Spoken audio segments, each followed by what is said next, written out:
I am the Solomonster, and this is your AEW Dynamite review for Wednesday, March 23rd, 2022. 25 years to the day of one of the greatest matches in wrestling history, the submission match between Bret the Hitman Hart and Stone Cold Steve Austin at WrestleMania 13. Tonight was kind of like a Bret Hart appreciation night on Dynamite. We saw a lot of Hitman influence here up and down the show tonight. And speaking of Austin, AEW was back in Texas for the second straight week. Of course, last week, AEW was in Thunder Rosa's hometown of San Antonio for her big women's championship win in the steel cage over Dr. Britt Baker, DMD, who was not on the show tonight. But tonight, we had an excellent, I would say, first 80 minutes or so of the show, maybe 90. And I wasn't as fond of those last 20, 25 minutes, half hour maybe, of the show. Definitely not as strong as the first part of it. But I thought overall it was a really fun show, highlighted by some really fun matches. We opened actually with a great pro wrestling match between CM Punk and Dax Harwood, two guys who know how to work. You put them together one-on-one, and they had a great match, I thought. The insanity of the Texas Tornado match. I know we had one already at Revolution a few weeks ago. This one was not all that different, but I had a lot of fun watching it. And of course, Adam Cole and Jay Lethal, two former Ring of Honor world champions, going at it toe-to-toe, showing what they can do in that ring tonight. And hopefully, a nice showcase for Jay Lethal to show people that, hey, I'm here. Hello. I can do more, on Dynamite instead of just relegating me to Dark every week. Those two went in there and had a great match tonight as well. Those are the highlights of the show. Super chats are open. Of course, I'm going to be reading your messages a little bit later on. We'll hang out and get those likes up. Let's shoot for, 300 if we can. Let's shoot for 300 here during the live stream if we can get those likes on up. I do want to also just mention one thing here before we move on. I did just mention the WrestleMania 13 submission match 25 years ago today. We did something real fun for channel members here on YouTube. Earlier today, I had a bunch of you join me for a live watch-along of that match from WrestleMania 13, talking about Bret Hart against Steve Austin, what led up to it, the match itself, the fallout coming out of the match, and it was a lot of fun. A lot of fun. You guys seem to enjoy it. It is now archived. If you are a channel member, it doesn't matter what tier you are on, you will have access to go back, and you can even sync it up on Peacock. The time code is in there and everything, and you can watch along. And who knows, you might learn a few things during the watch along. The other thing, for those who are not aware, Sound Off Gamer is back.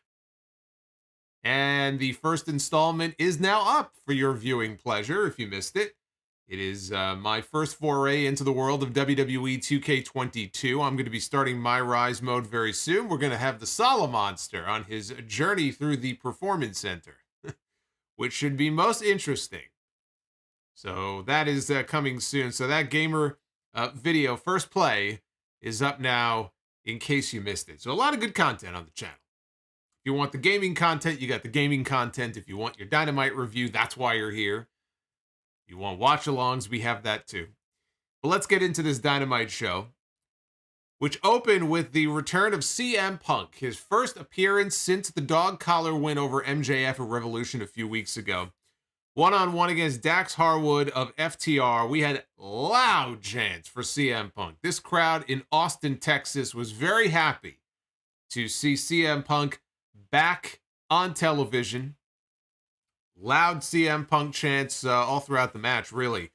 Harwood came out. He hugged his tag team partner, Cash Wheeler, up on stage, and Wheeler went to the back. He did not come down to the ring with him, at least not at first. So Harwood came down by himself. The Gun Club, Ass Boys, whatever they're calling themselves these days, they were in the crowd mocking and taunting Harwood at one point. They didn't, get involved, but Harwood sort of gave them the death stare. And that also got them asshole chants. So they fought up top. After a few minutes, a lot of chain wrestling back and forth. Just good, solid wrestling to start things out. A little bit later on, they fought up to the top rope where Punk set Harwood to the mat, set up for the elbow drop that he does, but Dax popped up, crotch Punk on the top turnbuckle, and hit a superplex. He followed that up with a diving headbutt, 2 count only. Now, I mentioned the Bret Hart influence on this show. They did the Bret Hart Dynamite Kid suplex spot out over the top rope to the floor, which is always a dangerous spot, but it looks great. It looks cool. So they tumbled out to the floor. I mean, you had to know there would be some... When you saw that this match was announced for this show, CM Punk literally broke down crying in the media scrum after Revolution a few weeks ago, talking about Bret Hart. Nobody even brought him up. He was talking about finding a young AEW star, approaching him in the back. He didn't name who it was, who came up to him after the dog collar match and said, "I got into this because of you. I was such a huge fan of yours. The only reason I'm a wrestler now is because of you." And I guess it made him think of Bret Hart. And he went on this whole, not a rant, but he went on this whole diatribe about Bret and how it's unfair, how his career ended. He's crying, literally tears coming out of this guy's eyeballs. And then you have Dax Harwood, who is an unabashed Bret Hart mark. Nothing wrong with that, but he is a huge Bret Hart. Really, both members of FTR. Huge fans of Bret Hart. So you had to know, on today of all days, there would be some spot or something they would work into the match. I mean, for God's sakes, when Punk came back and had the match it all out with Darby Allin, they literally modeled that after a Bret Hart match. Almost move for move. Like a love letter to the man. So I was not surprised to see them work that spot into this match. Wheeler at this point came back out to ringside to check on his partner. Punk went for the GTS, but Harwood landed on his feet, took Punk down, and locked on the sharpshooter. How about that? Punk, though, managed to escape, and he locked on the Anaconda Vice for the tap out. I wrote only a few words here to sum this up. A great professional wrestling match to open the show, which is what this was. The crowd was great pretty much for the entire night. I gotta give kudos to the crowd there in Austin, Texas. You know, sometimes they hit certain cities, and for whatever reason, the crowd really isn't all that into what they're seeing. Other weeks, they're going nuts. And this was one of those weeks. They were into pretty much most everything on this show, certainly in the first half at least.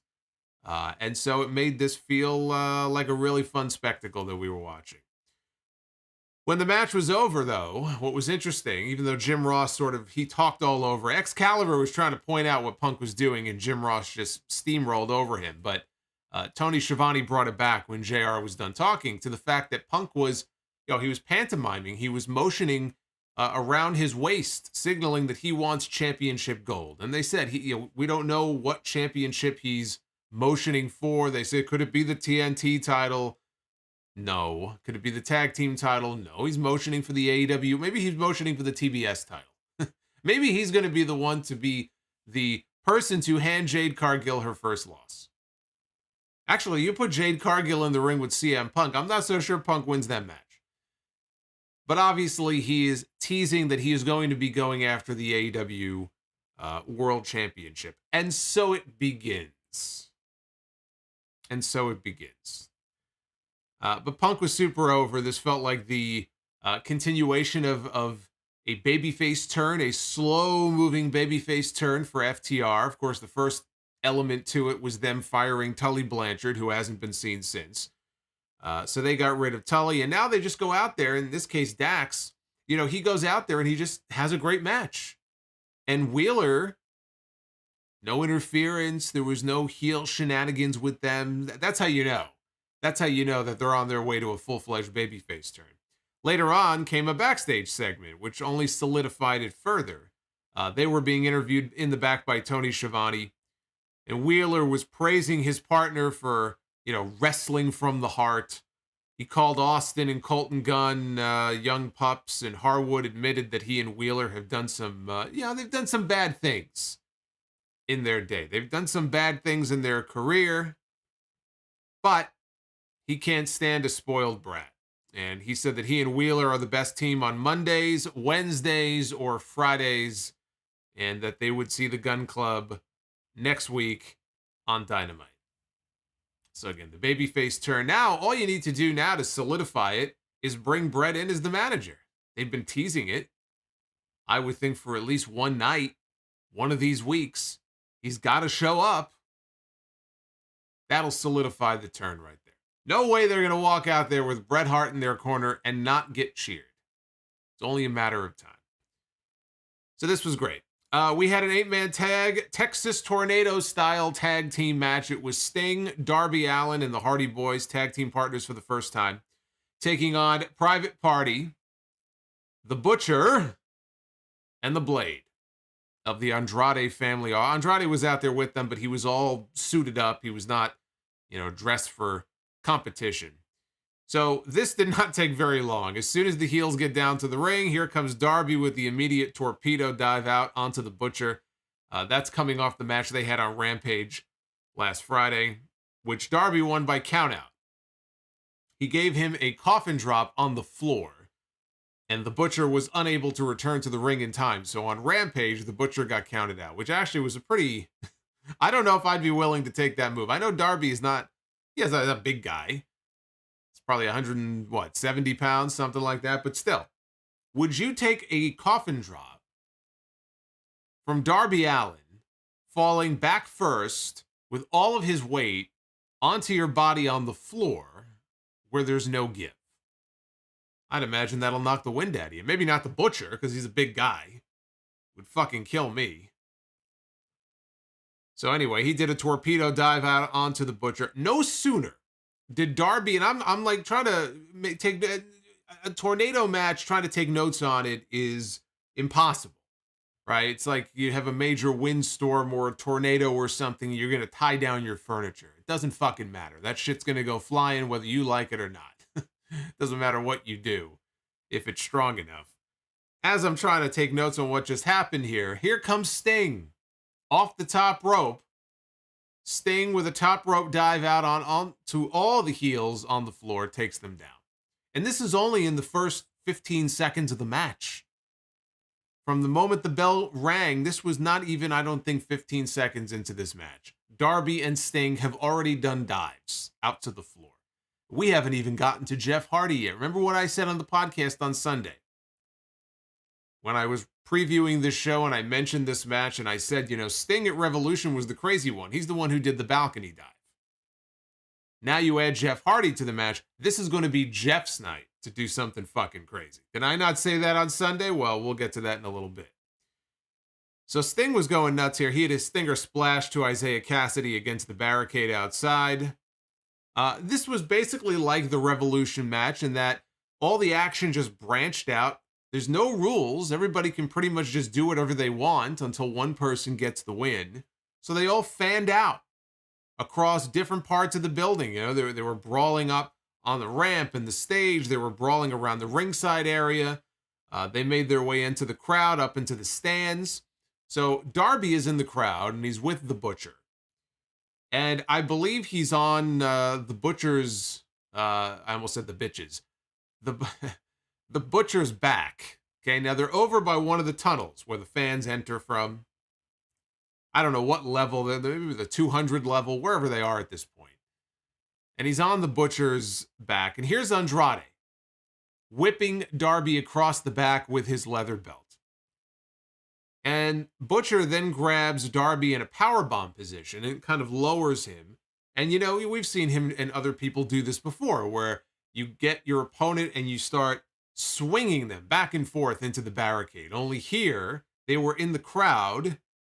You have the tunnel and you have the railings on each side, and he is just wailing away on Darby, swinging him back and forth, whipping him back here on one side into the other against the metal railing. And then he basically powerbombs him. He dumps him down a concrete flight of stairs. And that is how they went into the break. That's a hell of a way to dive on into a commercial break. Literally a break is what we went to at this point in the match. And by the way, yes, I see Marcus and other people have mentioned this as well. I think I made a comment about this last week. The Butcher does look different.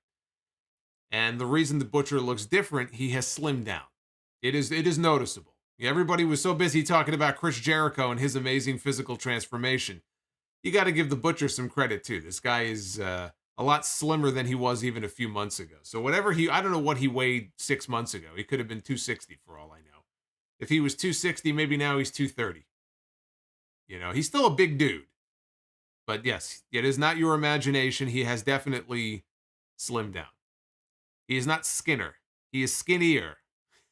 Who said that? That is not Skinner. He is skinnier.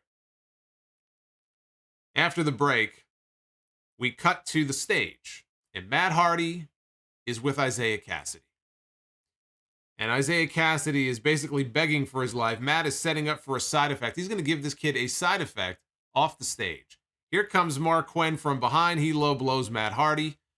And we end up getting a private party double team. They each grab a hold of Matt, and they give Matt a side effect, a double team side effect, off the stage, down through what I believe were 2 tables on the floor. So Matt Hardy and Private Party have now crashed and burned. And so that takes care of them for a while. We cut back to the concourse. We are now inside the arena where the concessions are and the merch stands and everything. We're on the concourse of the building. It's still daylight because it's Texas. Now, this was probably, 8:30 Eastern time. So it's only 5:30, maybe 6:30. 5:30, I don't know. What's the time zone? Austin, Texas. They 2 hours behind us or 3? I think 2. Anyway, it's still light outside. And they're brawling in the concourse. Sting and Darby. They have the Butcher and the Blade laid out across 2 tables. And Sting is trying his damnedest to hold these guys down, and he's looking for Jeff. Now, Jeff Hardy has, of course, a giant ladder, because why the fuck wouldn't he? Why wouldn't he have a giant ladder? I can only imagine if Jeff Hardy is sent by his wife for some sort of a Home Depot run or a Lowe's or an Ace Hardware. He's got to go to the store and buy something. He can't walk into a store like that without grabbing a ladder and climbing it. It's just, it's his nature. He can't help himself. So Sting looks over, he sees Jeff, and he's waiting for Jeff to set up the ladder. He's pointing at him, go ahead, let's go. He's trying to hold these guys down. Jeff has a giant ladder, and he sets the ladder up, and he sets it up almost like against the wall. Like he opens it up, but it's close to the wall. He climbs the ladder, and I would say he had to be every bit of maybe 15 feet up. There's a small ledge that's part of the wall, and it's just deep enough where he can climb up there and stand on this little itty bitty ledge.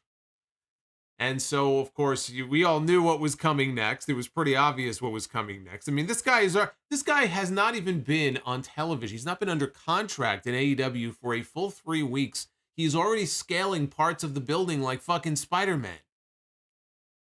And so Jeff is standing up on this ledge, and he follows that up with a monster swanton bomb down through both tables, down through the Butcher, down through the Blade.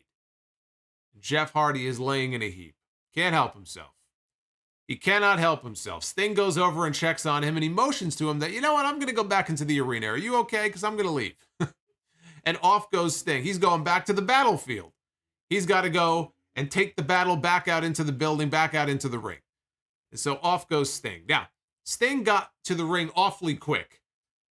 As I think back on this now, it's almost like he teleported himself back to the ring. I don't know. It just feels to me like, I'm sure that portion of the match wasn't taped because you had fans that were there. That would be tough to do. But although it could have been, I suppose. But anyway, Sting was back in the ring in no time. And he fights off Private Party. He goes to check on Matt. So he's keeled over looking to make sure Matt Hardy is okay. And here comes, I think it was Mark Quinn. Hits him across the back with a chair. Well, we know chairs have no effect on Sting. FTR found that out months ago on television, right? Sting has been hit before with a chair. And he brushes it off and no-sells it. He turns around, the place pops. He does the big Sting fire-up spot. He's pounded his chest, he's doing the whole Sting thing. And he gives each member of Private Party a Stinger Splash. He gives one to Mark Quinn. He gives one to Isaiah Cassidy in the other corner. Sting decides he's going to give Mark Quinn a third Stinger Splash, but he moves out of the way, and Sting goes face first into the top turnbuckle. So both members of Private Party perch Sting up on the top, and they're going to go for gin and juice. And when Sting comes off the rope, if you've seen gin and juice before, you know one member of Private Party jumps up, They take it with like a Rana, and they take Sting or whoever the opponent is off the top into a cutter. Well, as Sting comes off the top rope, the idea, they tried. They tried. They were going to try something. He was to have come off the top rope, land on his feet, the idea was, and he would grab Isaiah Cassidy in position for the Scorpion Death Drop. It would be like a smooth transition where Sting would come off, he would land on his feet, grab Isaiah, and have him hooked. Didn't quite work out that way. Now, keep in mind, Sting is 63. I think actually is today, tomorrow, I think. I believe tomorrow is Sting's birthday. Am I thinking of The Undertaker? I might be thinking of I know tomorrow is The Undertaker's birthday. Or is it Friday? I think it's tomorrow. Anyway, happy early birthday to The Undertaker, who's going to be about 4,000 years old. But anyway, Sting is a 62, I believe, soon to be 63-year-old man. And I think that was asking a bit much to expect that he would land on his feet and it would go as smoothly as they probably wanted it to be. So he fell down, and the problem is this. The reason why this looked a little wonky. He grabbed a hold of Isaiah Cassidy, and of course it didn't work out, and so he kind of fell down, but he held on to him, and he wouldn't let go, and he was still trying to get up, but he couldn't get back up quick enough. And so it kind of looked bad, and I'm just watching this because this was rough, and I'm thinking to myself, just let him go. Just let him go, get up, and pick him up. I don't know why he didn't just let go and get back to his feet and pick the kid back up. Eventually, though, Sting did make it back to his feet. He got upright, and it actually worked out okay. Because once Sting got back up to his feet, he looked over at Matt Hardy, who had the other member of Private Party, he had Mark Quinn, I believe it was, in position for, I guess it would have been a side effect, I guess. And Sting pointed at Matt, Matt pointed at Sting, and they each hit their finishers simultaneously at the exact same time. So they saved it in the end. In the end, it looked fine, and Matt got the pin to win it for the babyfaces. This was craziness, as you would expect, the moment they announced this match, and you had Darby Allin, Sting, and Jeff Hardy in this match. All three of them have done crazy shit in a lot of their AEW matches, or in Jeff's case, in his career. This was Jeff's first chance to do something crazy in AEW. I mean, he felt left out, right? He seems to be a big Darby Allin fan. When you hear Jeff Hardy in interviews talk about Darby, you can tell he wants to work with him in the worst way. And I said, it's only a matter of time. We're going to get a Jeff Hardy-Darby Allin match. Sting, he's probably seen Sting do crazy things before. He's like, I got to get in on this. What can I do? Oh, I know. I'll climb 20 feet up a ladder. I'll climb out onto the ledge, and I'll do a swanton in the merch area. This was fun. I enjoyed this. Even though we got, basically, it was a carbon copy of what we saw at Revolution. But I enjoyed this. And thankfully, it doesn't look like anybody got hurt, which is always something I worry about in matches like this. So apparently, I'm being told that Sting turned 63 on Sunday. So I knew his birthday was around this period somewhere. So he is 63. Undertaker turns 57 years old tomorrow. Can you believe that Sting, Mr. Stink, is older than The Undertaker? I think the makeup helps make him look younger than he is, but I don't know, he looks younger, he's moving around a lot better, it seems, than The Undertaker is, and he's older. Sting's taken good care of himself over the years. Good for him. We have Bryan Danielson and Jon Moxley with William Regal back out on commentary for the second straight week against the Varsity Blondes, Brian Pillman Jr., and Griff Garrison. Julia Hart, still sporting her stylish eye patch from when she was misted in the face by Malachi Black many months ago, was sitting on the ring steps during the match for the Blondes, not even paying attention. She looked generally disinterested. I don't know if this is the beginning of a heel turn. Sure seems that way. So she just sat on the ring steps the whole time, her back turned, just looking out at the crowd and just looking like she didn't want to be there. When asked about Wheeler Yuta on commentary, Regal said that he wants people who have the right ideals and the right spirit. That's what he's looking for. He said that's what the company and this industry needs more of. This match did not go very long. The Blondes got very little offense in before the finish. It was really all about the beatdown at the very end. That was the most fun part of this entire thing. Danielson landed the running knee to Garrison. Moxley dropped Pillman with the paradigm shift. There were rapid-fire forearms on the mat by Jon Moxley in one part of the ring, and in the other part of the ring at the same time that Moxley was raining down blows upon his opponent, Danielson was laying in the stomps, and he was stomping away on Pillman's head. Moxley then locked the Bulldog choke on Griff Garrison for the submission win. After the match, shout out, by the way, to Hulkling93 for that $10 super chat. Again, I'll be reading your messages here in just a little bit. After the match, Regal walked down to the ring. He got into the ring to join his team, and Moxley got the microphone. Last week it was Regal we heard from. Now it was going to be Jon Moxley. Now it was his turn. Maybe next week we'll hear from Bryan Danielson. In fact, I'm almost positive. Next week we'll hear from Bryan Danielson. So Moxley said that he's a lucky man, he's blessed, and that he has been able to compete against the best in the world. I love how he referred to Regal as Lord Regal. Every time he mentioned him, it was Lord Regal, my lord. Said Lord Regal is the only man whose opinion he's ever cared about. He called the seal of approval from Regal a badge of honor. And Moxley put over Bryan Danielson as the perfect wrestler. He said they were forged in combat. Moxley said that anybody who thinks they have what it takes to ride with the three of them needs to reach deep down and find that place where you love pain. He said the only way to get a badge of honor from the Blackpool Combat Club is to earn it the hard way. So there it is. We have a name. We have an official name. Remember what I called them a few weeks ago? I called them Fight Club. And I figured they could come up with something a little more original than that. But that was kind of the idea that I was going for. And the name isn't too far removed from the whole Fight Club concept. They're being called the Blackpool Combat Club. BCC. Better than BBC. I like it. I really like that name. The Blackpool Combat Club. The Blackpool Combat Club needs some new members, too. So hopefully in time they'll recruit a couple of new people. Expand the group a little bit, but I like that name. MJF was out next in the ring. He had an army of security geeks guarding the ringside area to protect him from Wardlow after he and Shawn Spears screwed Wardlow out of the TNT Championship last week. He addressed Wardlow first, saying that it was a shame that he couldn't win the TNT title. He really was going to let Wardlow keep the title, as he said previously. Remember, he had said, look, Wardlow, I'm going to let you keep that title when you win it. Of course, that was before what happened at Revolution. But he said, you just weren't good enough to beat Scorpio Sky. And then he briefly turned his attention to CM Punk. He accused Punk of cheating to win in their match and said that they would meet again at some point. Yes, they will.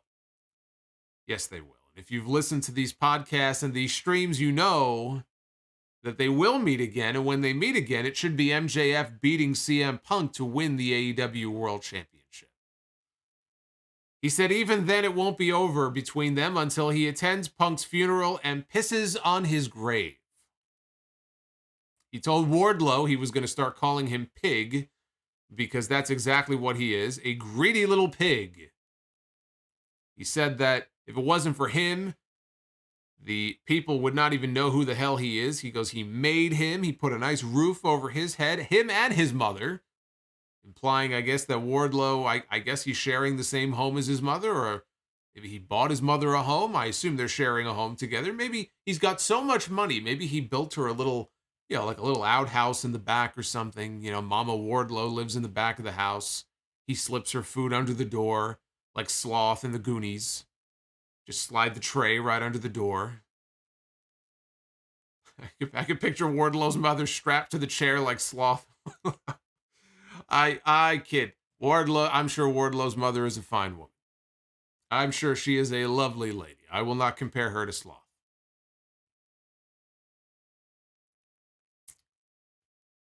That's right. Miguel in the chat says I was right. MJF is Vince and Wardlow is Mustafa Ali. That's exactly what I said. Don't doubt me. When I say things, don't doubt me. I don't say them just to hear myself talk. I say them for a reason. Remember, 12-0 at Revolution in my predictions. So he said, I did all of this for you and your mother. And how do you repay me? By costing me the most important match of my life. And then to ask me after that to release you from your contract. He said Wardlow didn't sign some fakakta deal with some schmuck. He signed a deal with the devil, and it's ironclad. Because you thought you had it bad before. He said he's going to strap Wardlow to a cross like Jesus, and that, of course, got heel heat. They were in Texas, and so that guy, well, that'd probably get him heel heat anywhere, but especially in the South, and that got him a lot of boos from the crowd. He said if he deems it fit to kick that skank mother of his out of his house, he's not going to say a thing because he owns him. He goes, I own you, pig. What was that quote from Babe? Was it that'll do? Right? That'll do, pig. That'll do. So that brought out Wardlow. No music. He just has a very serious look on his face. He's storming down to the ring. He knocked down some of the security guards, and the others managed to restrain him, and MJF said that you don't work for AEW, you work for me. And he said, I don't want you around here anymore. That means that you're trespassing, just like all these marks if they were to hop over the barricade, which is stupid to say. All you're doing is inviting trouble by doing that. I'm not even sure why he would bring that up. I mean, I know why he would bring that up, but I would imagine Tony Khan could do without any other morons taking him up on that. Because there's some dumbasses in the crowd who are going to be like, oh, well, MJF challenged me, so I guess I should go ahead and do it. There's always going to be some moron out there. I don't know why you would want to tempt fate like that. He said he's going to keep paying Wardlow, but he's going to pay him to sit home. He's going to pay him to sit home like fucking Turner did with all the top WCW stars in 2001 when the company went under. Kevin Nash sat on his couch, and Hogan and Goldberg and all these people. Eventually, they all came in. Unfortunately, by then it was too late. He's going to pay Wardlow to sit at home until all of these people forget that you even exist. They're not going to remember your name. You're going to be gone for so long. You're going to go just like you were when I first found you. An absolute nobody. He goes, now go play in the mud, pig. Go play in the mud. That's what I say to the trolls online. I say, go play in the mud, pig. Go play in the mud. So as the security geeks backed up Wardlow, and he agreed to leave, he said, get your hands off me, I'll leave. So they backed him away, and off went Wardlow. We never saw him again. MJF turned his attention to a nasty little rumor that the Pinnacle might be through, but he goes, that could not possibly be further from the truth. Starting next week with FTR in action, we are moving on up around here. And then Sean Spears ended the promo by saying, when you're in the Pinnacle, you're always on top. I don't know what that means as far as Tully Blanchard, because FTR fired him. He was technically part of the Pinnacle. I guess he's not anymore. But it just seems to me like we're going to get FTR breaking away from the Pinnacle, and that'll be another step in solidifying their babyface turn. So I would watch for that next week. I also, by the way, look forward to the debut of a new Giant Machine under a mask on television. Just like a Giant Machine from all those years ago, we're going to get Wardlow under a mask. What was Dusty Rhodes in the NWA when he left and he was supposed to be, banned or whatever, and he came back under a mask? He was the Midnight Rider. We have to come up with a name that Wardlow could use. Can't use Midnight Rider, Giant Machine. Those have been taken. What can we call Wardlow? What's Wardlow backwards? We'll call him that. But that's how I figure we'll end up with Wardlow back on TV. The Best Friends were backstage. We had a quick backstage segment here. And they were asked about Wheeler Yuta's interactions with William Regal last week. Trent stopped him. He stopped all the talking. And he told Yuta that, I never liked you. He basically tolerated him because the others took him in and they were friendly to him and they liked him, but I never liked you. These guys trained you. They let you lay on the couch. This is how you repay them. He goes, I'm done with you. And Wheeler said, look, I love Orange Cassidy. I love these guys, but I never liked you either. And he said, I'm not trying to be the best friend I can be. I'm trying to be the best wrestler. You either get that or you don't. So that pretty much, I think, spells the end of Wheeler Yuta with Best Friends. And to go back to what John Moxley was saying in his promo earlier, what Regal said on commentary tonight, looks like Wheeler Yuta may end up as part of the Blackpool Combat Crew, or whatever the fuck they're calling themselves. I already forgot the name. The Blackpool Combat Crew, is that what it is? It looks like Yuta may be linking up with them after all. So I like that. Like I said, they need to add a couple of young guns in there. Next up, Midnight Warden. Warden is too close to Wardlow. Beowulf. I would imagine they probably can't copyright that. Right? Or is that Beowulf? Beowulf, they wouldn't be able to use. Mr. Dynamite. There you go. That could work. The Pig. Man Bear Pig. Oh, there you go. Man Bear Pig. Now, does Warner Media own Comedy Central? Does Warner Media have any ownership stake in South Park? Because they might be able to actually use that name. We can call him Man Bear Pig. I vote for Man Bear Pig. Next up was the battle between two former Ring of Honor World Champions. We had Adam Cole one-on-one against Jay Lethal. Jay Lethal hit the consecutive suicide dives that he usually does in his matches. He does them in rapid succession. I think he pretty much peeled off two of them. And before he could go for a third, Cole sidestepped it. He walked around to the other side of the ring. And Lethal came through the ropes and hit him there. Actually brushed up against the cameraman. He just kind of zipped outside from out of nowhere and took down Adam Cole. This was going into the commercial break. Red Dragon came out right before the break. We saw them coming out. Back from the break, Lethal tried twice for a figure four leg lock. He finally got it on the third attempt. Cole managed to make the ropes for a break. There was a distraction from Red Dragon. That allowed Cole to roll up Lethal for a 2 count. Lethal then countered the boom into a cutter. That was cool. So now we got loud dueling chants of let's go Lethal, Adam Cole. Let's go Lethal, Adam Cole. Let's go Lethal, Adam Cole. And so the crowd is into the opening match as they were with Punk and Harwood. They were big time into this match. This was, to me, we know Adam Cole is over with the crowd. They like him. They like his music. They do the bay and they do the boom, and the crowds respond. Say what you want to about Adam Cole. The crowds respond to him. And they responded in a big way tonight to Jay Lethal as well. And so you got the dueling chants, and you got the big reactions to the near falls, and you got the this is awesome chants, and all that stuff. This was a great match. Cole reversed the lethal injection with a super kick to the back of Lethal's head out of midair. So as Lethal is hitting the ropes and coming off with a lethal injection, Cole nailed him right in the back of the skull with a super kick. A great counter, followed up with the Panama Sunrise for a very close near fall. Lethal avoided the boom and rolled up Cole, but Red Dragon distracted the referee. So Lethal got the visual pin, but not the actual pin. And Cole countered the lethal injection that he went for again with a low blow. So this time, as Lethal came off the ropes, it was a little weird. You could tell he was going for something different. He did a little jump. Like as he bounced off the ropes, he kind of jumped up into the air, and that gave Cole the space he needed to deliver the low blow, and then he lowered the boom for the win. After the match was over, Cole grabbed the microphone, said nobody deserves the AEW World Championship more than he does. He said Hangman Page is scared of him. And so, of course, out comes the cowboy. Here comes Hangman Page.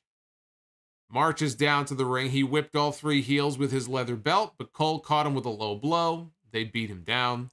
Jungle Boy, Luchasaurus, and Christian Cage ran out to make the save, and Cole left with the AEW Championship belt over his shoulder. And I will tell you, he looked good with the belt. I'm not saying he didn't, but I will tell you that belt is almost as big as Adam Cole is. It's a big belt. It's a giant championship belt. And yes, it did take up his entire shoulder and part of his chest. But anyway, I hope that this match is Exhibit A. I hope this match is Exhibit A in why we need to see more of Jay Lethal, why he needs to be featured on this show more often than he is. Instead of being relegated to dark duty every week and the occasional Rampage, we need to get more Jay Lethal on this show. But I'm kind of thinking that he may end up back in Ring of Honor before all is said and done, because Tony Khan is going to need some names in Ring of Honor, and he could always bring in a Samoa Joe or a Cesaro or somebody like that who's got the ROH connection. But, look, if he's not going to do anything with him on Dynamite, maybe he should be one of the main faces in a relaunched Ring of Honor. But this was a really, really fun match. Great stuff here from Adam Cole and Jay Lethal. No real surprise. I mean, look who we're talking about. We're talking about Jay Lethal, a 20-year vet, multiple-time Ring of Honor world champion. We know what his credentials are. We've seen him in Impact. We've seen him in ROH. I've seen him in House of Glory. I just called his match a month ago. The guy is fucking great. We know what Adam Cole could do. You put the two of them in the ring together and you end up with a match like this. But I don't think we get to see him enough on television. He's a big enough name where he should at least be featured on their main show more often than he is. So back from break, Tony Schiavone is in the ring, and he is in the ring with the now former TNT champion Sammy Guevara and his significant other, Ty Conti. Sammy said he doesn't have the TNT title anymore, but he does have this ring. And he will always put on a great show for the fans. When he is out there in that ring, he's always doing crazy shit.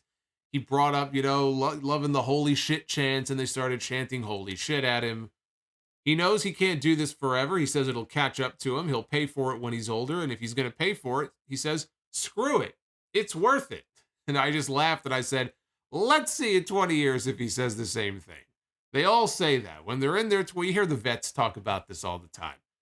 You're in your mid-20s, your early 20s, your late 20s. You're invincible. You're bulletproof. You're making a name for yourself. So you're going to do the crazy shit. And you're going to do all these insane dives and everything that these guys do, paying no mind to how they're going to feel 20 or 25 years from now. So he says that now. I don't think he's going to be saying the same thing 20 years from now. So he said he and Conti want payback, and Ty spoke some Portuguese that she then translated. She said Paige Van Zant would get her ass kicked just like she did in her MMA career, which is true. And she ended up doing what she's doing now, which is the bare knuckle fights that she does. I don't know that she's faring much better in the bare knuckle fights, but Dan Lambert, Ethan Page, and Scorpio Sky walked out on stage. Lambert had the interim TNT belt around his waist. He called Paige Van Zant the biggest free agent signing in AEW history. I think Keith Lee would like a word with you and all the other free agents they've signed. They'd like to have a conversation with Dan Lambert about what he said there. She wasn't there, he said, because she doesn't need to appear in shit-stained towns like Austin. Said, if your parents give you an extra $9.99 a month, you can subscribe to Paige Van Zant's fan page and find out why Orange Cassidy keeps his hands in his pockets all day long. Well, now we know. He's got sticky fingers. He talked about Scorpio Sky, saying he hasn't lost a match since Tony Khan reached puberty last year. That's a good one. I like that line. Have you heard Tony Khan cut a promo, or I should say shout a promo on television? I think that's a shoot. I don't know that he hit puberty until sometime around spring of last year. He called Ty Conti Lucha Horus. Said that they have no interest in wrestling these two, and so they declined their offer for a match. Lambert, somewhere in here, he took off his TNT title, and he kissed it. And Sammy told Lambert that, I know that we've been living rent-free in your head for a while now, but if only you knew what Ty and I did while wearing that belt, you would know that we now live in your mouth as well. So I guess Dan Lambert's mouth is now a petri dish. And Ty Conti, by the way, for those of you horny little bastards out there, posted a photo on her Twitter during the show tonight to back up what they were talking about here. I was going to post it for you here on YouTube, but YouTube can be a little weird about these things, so I won't post it here. But if you go on her Twitter, she posted a bit of a risque photo of them laying in bed, and the only thing covering her nether regions is, in fact, the TNT Championship belt. I'm wondering who took the photo. Who the fuck was in the room that they were shooting them from across the room laying in bed together naked with the TNT top? Probably Fuego. A little fucking pervert. So anyway, that was pretty much the entire segment. Kind of a dumb segment, but I will say, they're talking about, worrying about what we did with the title when we had it. And it made me think of Miro. Because I miss Miro. I actually miss Miro being on TV, and I know he was hurt. I don't know if he's healed up and they're just waiting for an idea for him, or if he's still nursing an injury. I think it was a leg injury, maybe a quad or a hamstring. But, he's been off television for so long, but you know damn well that Miro, when he was the TNT champion, that he and Lana were doing the dirty deeds on that belt. All the weeks he would come out on television and thank God for his hot wife and how flexible my hot wife is. You know fucking well that they were doing the, bumping uglies on that TNT title left and right every single week. They were doing it in the bedroom. They were doing it on the patio.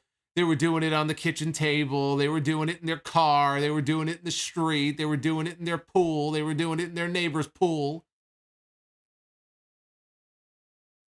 This is nothing compared to what those two were probably doing. That whole neighborhood is probably a crime scene. Anyway, hopefully we'll see Miro back on TV very soon. Will we get Miro first or Veer? That is the question. I know they said on Monday that Veer is coming on, I guess, the night after WrestleMania. But of course, as everybody has pointed out, they didn't give us a year. They said April 4th or whatever. They didn't say April 4th of what year. Are we going to get Miro back or Veer first? That's the question. We had legit Layla Hirsch one-on-one against Red Velvet with Chris Statlander barred from ringside. I like that, Joel. The Devil's Tango. I'm going to call it that from now on. The Devil's Tango. Hirsch attacked right away at the bell, knocked Velvet out to the floor. Velvet, though, came back, sent Layla into the barricade not once but twice. On the third attempt, Layla countered and sent Velvet into the barricade, and they went back and forth ahead of the break. So they come back, and Velvet goes on offense. Hirsch countered a springboard attempt into a German suplex for 2. Velvet came back with the iconoclasm for 2 of her own. It's usually a Chris Daniels thing.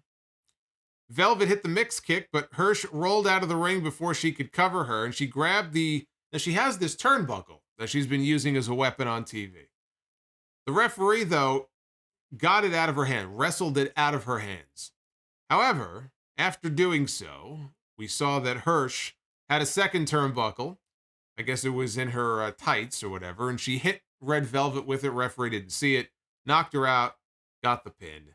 After the match, Hirsch locked Velvet in the cross arm breaker that led to Chris Statlander running down, and off went Layla Hirsch. So, I'm not really, I can't really sit here and tell you this was anything exciting, but as somebody who I like Layla Hirsch's work. I mean, the turnbuckle stuff is just typical heel bullshit. So I'm glad at least that she's getting more TV time than Jay Lethal is. Layla Hirsch has been getting more television time. I can't say this is overly exciting stuff that she's doing, but at least she's getting more television time. We go backstage. Jade Cargill is back there with Smart Mark Sterling to be interviewed by Tony Schiavone. And Jade wants to talk about after she goes 30-0, because she's about to, I think her next match, I believe, she is going to go 30-0 if she wins in her AEW career. And she wants to have a huge celebration. She wants green everything. She wants green confetti, green Lamborghini, something better than Thunder Rosa. She mentioned Thunder Rosa and the fact that she beat her. She actually beat her in the TBS title tournament en route to winning in the finals. And I thought that was very interesting. She said they need fine exotic dancers, and they need, of course, every good party needs exotic dancers. I mean, come on. Otherwise, what's the point in even going? Why waste my time without them? But that Thunder Rosa mention was very interesting. I can't see a champion against champion scenario. Not yet. I mean, to do any kind of a match like that, or, winner take all, way too early. I mean, they just introduced the championship this TBS title a few months ago. I would keep them apart. I don't know if that's what they're going for here, and probably not, because of what happened in the next segment. Rosa is off doing something else, but it would be way, way, way, way too premature to even think about doing something like that. Speaking of Thunder Rosa, the new AEW Women's Champion, she was out next. She came out on stage with Tony Schiavone for what was supposed to be a celebration of her AEW Championship win last week. She was quickly interrupted by Vicky Guerrero with her shrill screaming, which is so, I mean, it still gets heel heat. I'm not going to say that it doesn't, but I am so over the excuse me bullshit. I'm so done with it. I'm so done with it. So out she comes with the excuse me stuff, and she says, Rosa is a fake Texan, and they argued about her green card and her American citizenship before Nyla Rose attacked Thunder Rosa from behind. This sucked. I have no interest in seeing Nyla Rose going back after the AEW Women's Championship. I have no interest in seeing Vicky Guerrero coming out and doing her excuse me or any of this bullshit. I have no interest, zero interest in seeing that. If that's the idea for Nyla and Thunder Rosa to lock horns, hopefully it's a quick one and done for Thunder Rosa to give her somebody to beat on TV before she moves on to whoever her next real challenger is going to be. Whoever that is. I think I floated Serena Deeb's name maybe as a potential opponent for Double or Nothing. I'd love to see that. Hopefully Nyla is a speed bump en route to whoever that person is going to be, because this I have no interest in. The main event.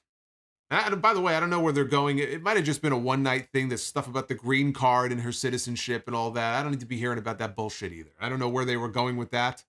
But yeah, I have no interest in this. So the main event was Chris Jericho and Daniel Garcia, the in-ring debut of the Jericho Appreciation Society, taking on John Silver and Alex Reynolds of the Dark Order. John Silver on Monday went on Twitter, he went on maybe Instagram too, he went on social media, and he posted a photo that looks to be, I don't know, 12, 13, 15 years ago maybe, that he took at an autograph signing when he met Chris Jericho. And so he said it's going to be really great to get in the ring with Chris Jericho after all these years and to beat him live on television. Well, it didn't quite work out that way for Johnny Hungy here, although he did out-wrestle Jericho at the start of the match. And Silver and Reynolds hit this ridiculous tope suicida brainbuster combo to Jericho out on the floor. This is kind of wild here. Jericho then kicked the ring steps loudly, and he acted as if the other members of the Dark Order who were outside the ring had attacked him. He pulled an Eddie Guerrero. And so that got the attention of Aubrey Edwards, who then ejected, she bought it, and she ejected the Dark Order members from ringside, heading into the final break. We come back from break. Jericho goes for a lion salt. Reynolds rolls out of the way, and Jericho misses.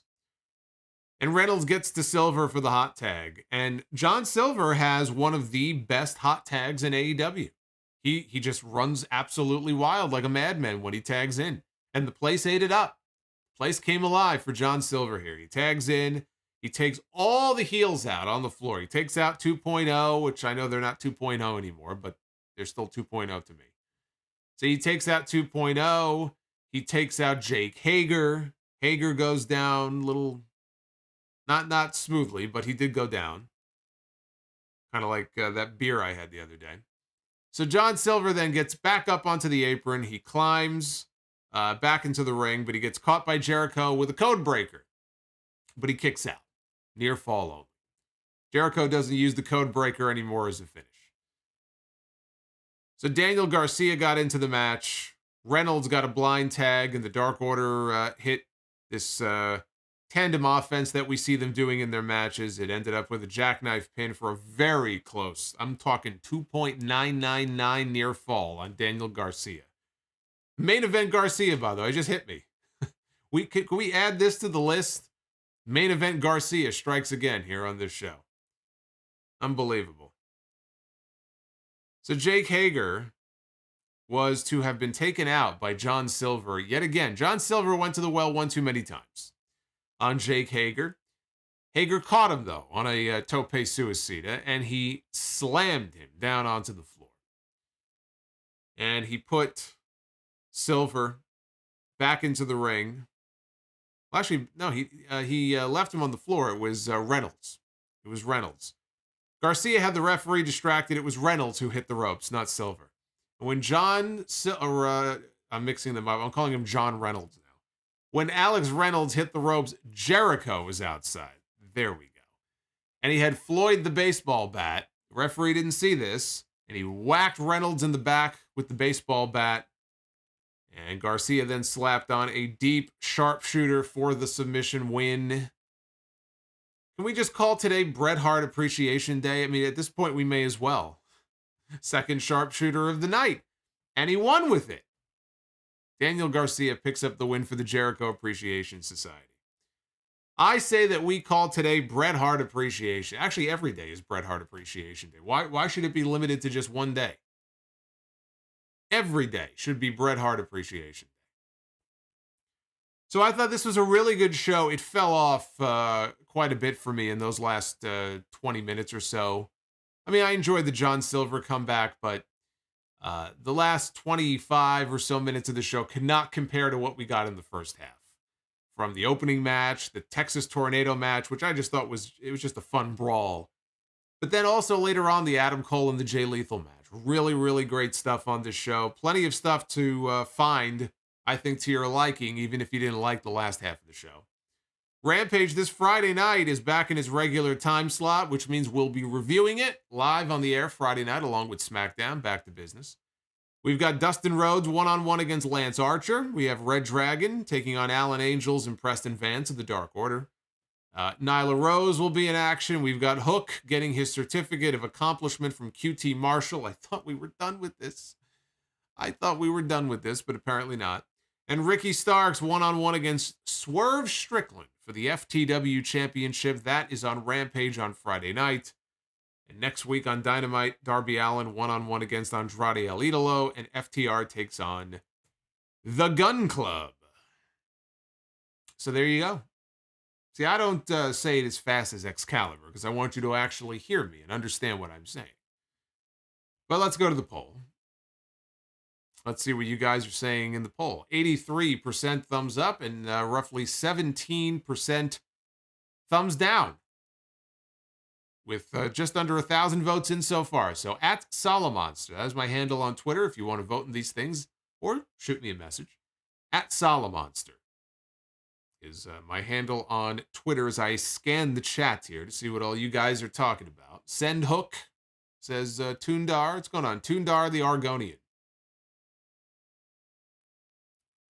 Maybe we can call Wardlow Toondar the Argonian. How about that?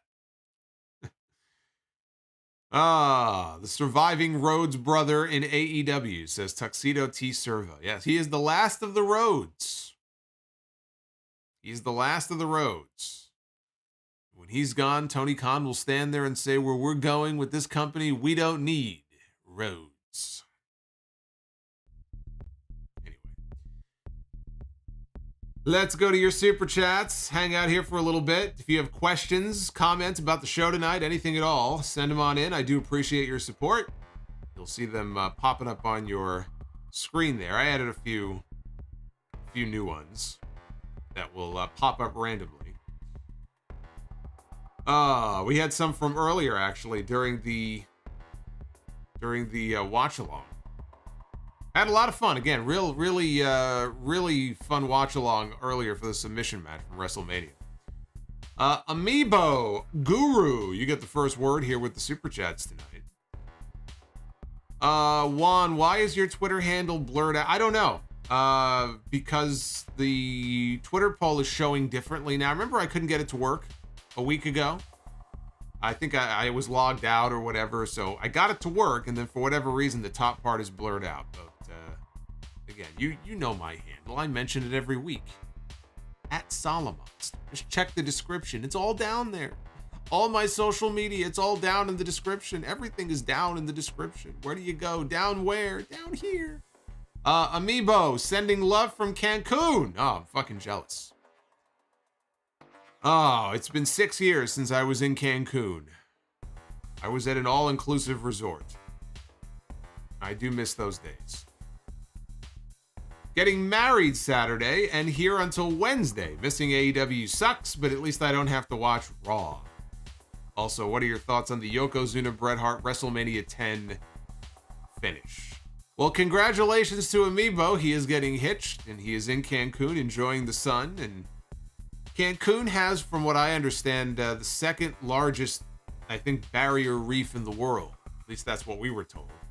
I went snorkeling in the barrier reef, which was an amazing experience. And they told all of us when we got off the boat to go into the water, they told all of us, they said, just whatever you do, just make sure you don't step on the reef. You know, because you don't want to damage it. And, you know, I think the reef is already in a lot of trouble as it is. Climate change and all that stuff. So what's one of the first things I did? I went out into the water. I got panicked. Here's what happened real quick.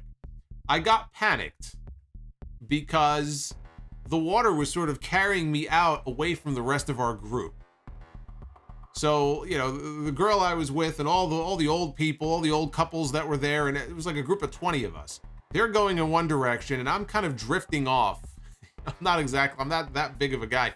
And it's kind of carrying me off. Now I have my life vest on, but I'm starting to freak out. So I'm trying to like doggy paddle my way back to everybody. I stomped all over the fucking reef. I didn't even realize what I was doing. I'm like, what is this bumpy shit that I'm stepping on? And then I kind of looked under the water. All this colorful reef, and I'm just like stomping all out, like fucking Godzilla. I'm stomping all over it. But it was beautiful before I stepped on it. A beautiful reef, and you see all the little blue fish swimming around, and yeah, one day I would love to go back. But from what I understand, Cancun is not exactly super safe right now. So be careful. They go after the tourists. What are my thoughts on that finish, though? Yoko and Bret Hart, WrestleMania 10, not a fan of that finish. Not a fan of that match, honestly. I like their WrestleMania 9 match better. And I think they had a match on Raw, I think that same year, or maybe the following. No, I think it was the same year. I was not really a fan of that match, and I was not a fan of that finish. I always thought it was very goofy, even when I was younger, that Yokozuna goes up for the bonsai drop, and then he gets something spooks him. Did he see a mouse? Did he look off into the crowd and see a ghost? I don't know. And he just falls off. He wiggles his feet. He's laying there. And that's how the match ends. And Bret covers him and pins him. And that's how the match ends. And I always thought that was a very weak way of finishing the match. I think it would have been much better. And it would have made more of a statement for Bret to win with the sharpshooter. The year before WrestleMania, he got Yokozuna in the sharpshooter. He wrapped those big tree trunk legs up, and he did put the sharpshooter on there until Fuji threw salt in his face. So he could have gotten the move on him. And to have a big guy like that submit would have been a huge statement, I think, for Bret Hart. And instead, it was like he didn't beat Yokozuna. Yokozuna beat himself. He knocked himself silly, and Bret took advantage. I never really liked that finish. Not a fan. Samoan fan 101, thank you, brother, for the $2. He's a big fan of Thunder Rosa. Loose Cannon with the $9.99. Loose Cannon Lopez joining us. Buy, sell, or rent on Bret Hart's best in-ring work in WWE. 1992, 1994, or 1997. Enjoyed the watch along with Bret against Stone Cold. Thank you again for the great content. Well, I'm glad you enjoyed it, John. Thank you very much. I got to go 1994. He had some great matches in 92. 97 was maybe his best overall year, character-wise, promo-wise. But he missed a lot of time that year. He was hurt. He missed a few months. We all know what happened at the end of the year. So I can't put 97 over 94 in ring-wise. I would go buy on 94. Oh, boy, in ring wise though, if I vote against 97, I'm voting against that match we did the watch along for today. That's tough. But I'm gonna buy on 94. I'm gonna rent on 92 and sell on 97. Old Dirty Sausage, $10 super chat. About the first hour and a half of Dynamite fired on all cylinders. The matches, the segments, even the crowd was hot. And then the Dan Lambert segment happened. Yeah, I don't want to say it went off a cliff. It just, the show, it never regained that level of excitement for me that it had at the beginning. Food Hive, $1.99. Was today Bret Hart Appreciation Day? Yes, it was. Jacob Donnelly, $5 super chat. Is the Blackpool Combat Club... Oh, I said Blackpool Combat Crew. I think I might like Crew better. Is the Blackpool Combat Club the greatest name for a faction ever? Well, I always thought the Job Squad was kind of a good name. I don't know. Blackpool Combat Club is a great name. I don't know if I could call it best ever. I like Heart Foundation. I like... Oh, there was another one in WWE that I liked. It certainly wasn't Apple. Was that Apple on the SmackDown with the old... Oh, the core. What am I thinking of? Was there Apple? No, there was Apple. I think there was a... Wasn't there a faction called Apple with Santino and some other people? There was the core. Some truly awful fucking names. I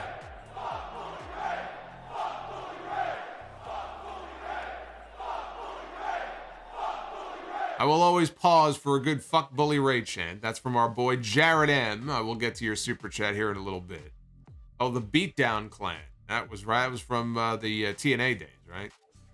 The Beatdown Clan. It was all right. Matt View, 72. Where are you? Disappointed Solomonster super chat, he says, is fitting, as it is disappointing that Cole against Lethal did not main event, and Blackpool Combat Club is a great name. Brian H. DeGreen Boy with the $5 super chat. What's up, Solo? Buy or sell? Pre-Butch Pete Dunne versus Pac, or Jushin Thunder Liger against Juventud Guerrera, both in their primes. It really depends on what style of match you're interested in. I mean, are you interested in more of the high flying cruiserweight or junior heavyweight style, lucha libre style? Or are you more into... Yeah, I think of Pete Dunne. I don't really think of high flying so much. I think of more technical. I think of more submission and grappling based. I mean, I like both styles. So I would say of those two options that you have presented to me here, if I had to buy on just one over the other, I would probably buy on Dunne and Pac. Charlie Sanchez, $5 super chat. I'm just here for that slow babyface FTR turn. Hopefully we get that heel Bucks against babyface FTR down the line, maybe at Full Gear. Yeah, so the Bucks can beat them again. James Cooper, $9.99 super chat. Missed the show tonight, but glad to hear Solomonster. If Austin had come out of retirement for Punk, do you think they could have made a trilogy out of it if Austin was willing and healthy enough? Yeah, I mean, if he wanted to do it, and if the first match went well, yeah, they could have had 2 or 3 more matches if they wanted to. It really all depends on how that first match would have gone. He always said that if he was to come back, he felt like he had a good 2-year run left in him. This was 10 years ago. I don't think he would say the same thing at 57 years old today. But he used to say, yeah, I could come back and have a 2-year run, so there's no reason to think that if he came back for a match with Punk and it went well, that there wouldn't at least be another one. Joseph Brooks, buy, rent, or sell. Who is the better transitional champion in WWE history? Iron Sheik, Ric Flair, or The Rock? I mean, that's a hard question to answer. I mean, who is the better? I mean, are you talking about in terms of the run they had, or just who's the bigger name? I mean, that... I would say as far as the actual, brief run that they had as champion, I'm trying to think. Flair, I mean, I guess you could consider Flair to be a transit. Yeah, he was a transitional champion.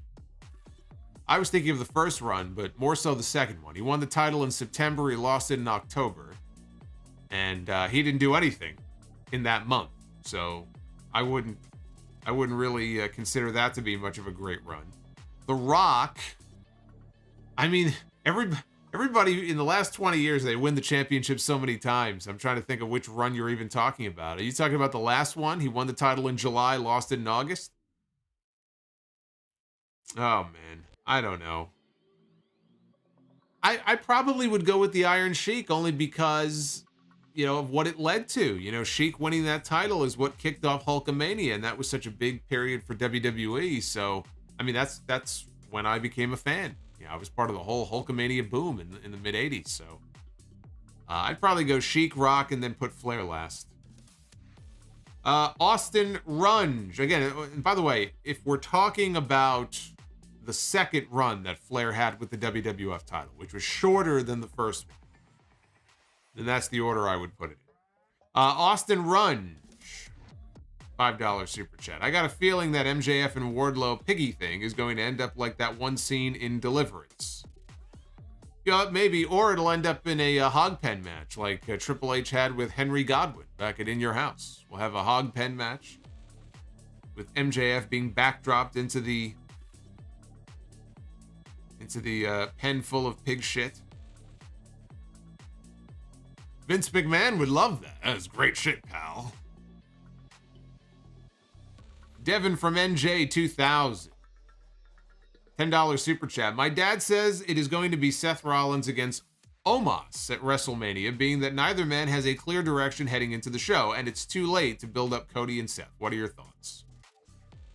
Well, you can tell your dad that he's wrong. So that's number one.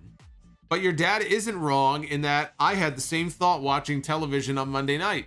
How stupid is it that you have Omos on television talking about how he wants someone, he wants a singles match with somebody, right? Because he wants a WrestleMania match too.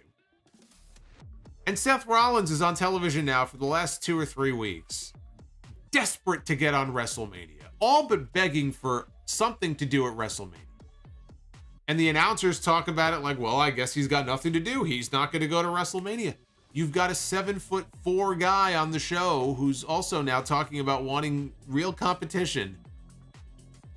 So wouldn't it make sense to just do... I'm not saying I want to see it. I'm just saying, wouldn't it make sense then, storyline-wise, for Rollins to go, hey, Omos, I'll take you on. At least that'll get me on the WrestleMania card. Doesn't make any fucking sense. But no, tell your father that he's wrong. The Mount Vernon kid, the Alpha. Man, the champs were chumps tonight. What do you think, Solomonster? Well, Hangman Page got left laying, right? He got hit in the dick. So he got left laying. Let's see. The TNT champion is Scorpio Sky. So he got off unscathed. Thunder Rosa got laid out. Jade Cargill didn't. The tag team champs did a run-in, but they didn't get their asses kicked. So, no, I wouldn't say champs were chumps. I didn't come away from tonight's show thinking that. So 2 of the champs got laid out to set up whatever their next match is going to be. Which I presume, you know, for Hangman Page and Adam Cole, I don't think that can be the match at Double or Nothing. You've got Battle of the Belts coming up on April 15th on a Friday night. Battle of the Belts 2. That is where you do the match between Hangman Page and Adam Cole for the championship. You need a bigger, fresher main event for Vegas. That's how you get Hangman Page and CM Punk. I think you do Hangman and Cole at Battle of the Belts. Liquid Sharingan, thank you for the $5 super chat. Monday Night Raw gave me ear and eye contusions. I will indefinitely be unable to watch Raw or SmackDown. Well, get well soon. Heal up and get well soon. I've had some of those eye contusions as well. Actually, I'm okay this week so far, but I'm a little scared because for the last probably 3 weeks, and it happens when I'm watching Raw, but not only when I'm watching Raw, but it's been happening with increased frequency lately. I have a twitch. In my, not a Twitch account. I have a twitch in my eye. In this eye. it will just start randomly twitching, and I cannot stop it. I don't know if it's stress. I don't know what it is. I would like to blame Monday Night Raw, though, because a lot of times when I'm watching Raw these last few weeks, my eye will start twitching. It is uncontrollable. I have to just shut my eye in order to get it to stop. And it's kind of pissing me off. But so far today, it's been okay. So Bearwolf says that we are up to 255 likes. So we may not hit 300 before we go off here. That's going to make me very sad. Disappointed Solomonster. We can't hit 300 before we get out of here. Shin Akuma, $20 super chat. What's going on, Shin? Good to hear from you. Let's blame The Undertaker for starting the trend for pointing at the WrestleMania sign at the 2007 Royal Rumble. Yes, I agree. Let's blame The Undertaker. Remember what I said the other day? I got to get a WrestleMania sign. I got to put it behind me so that I can point to it at the beginning of every stream. Hulkling93, $10 super chat. Ayo, move down on the RS to pin. Oh, he's talking about the 2K22 controls now. Great first hour and 15 of Dynamite. No backstage interruptions. Bad follow-up to Rosa's big win. Oh, it was awful. Awful. That was an awful segment to follow up on Thunder Rosa's win last week.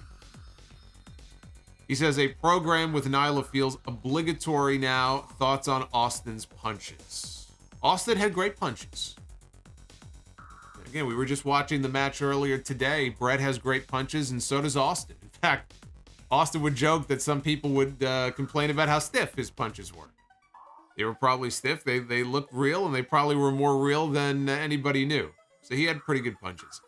As far as I've gotten a lot of feedback from you guys on what I was doing wrong on the gamer video when I was trying to pin my opponent and I couldn't. I did not know what I was doing. I have taken your advice and I have spent a couple of extra hours playing the game, and I cannot pin any of my opponents. I am doing what you were telling me to do. I have the Nintendo Pro controller. All the other controls work.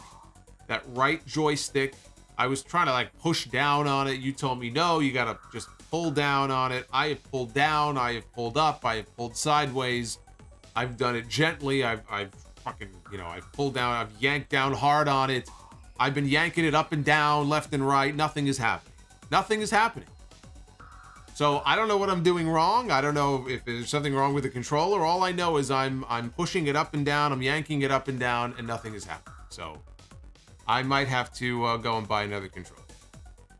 But I will figure it out. I will figure out why my stick is not working. Big Al made it with the $8 super chat. Many people say that AEW is not growing their audience. I don't feel like there's any sign that they are disappointed about that. What say you? Much love and respect from Japan. Well, Big Al. Thank you, Big Al, all the way from Japan. Look, if you look at the numbers, if you look at the television ratings and the attendance year over year, their numbers are up from where they were this time last year in 2020. So anybody telling you that AEW is not growing their audience, it is demonstrably false. They don't know what they're talking about. Do they cater a lot to their own audience of hardcores with the way they book and write some of their television? Yes. Yes. But to say that they're not growing and they're not growing their audience is just factually incorrect. It's just not true. And these are people who are talking out of their rear end and don't know what they're talking about. And the numbers don't lie. So I don't know what else I could say on it other than these people have no idea what they're talking about. Dry chicken without flavor. Private Party with Andrade is perfect on camera. Matt Hardy did a great job mentoring them camera off, but camera on, Private Party needs to break away.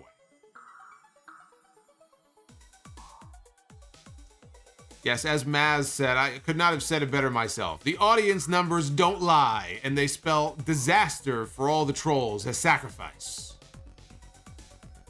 The Mount Vernon kid, the Alpha. In my opinion, the worst thing on tonight's show was the Vicky segment. I agree. Doar with the $5 super chat. Is Wardlow his first or last name? I believe it is his last name. I I think his name is Michael Wardlow. File under things I never thought of until just now. No, his last name is Wardlow.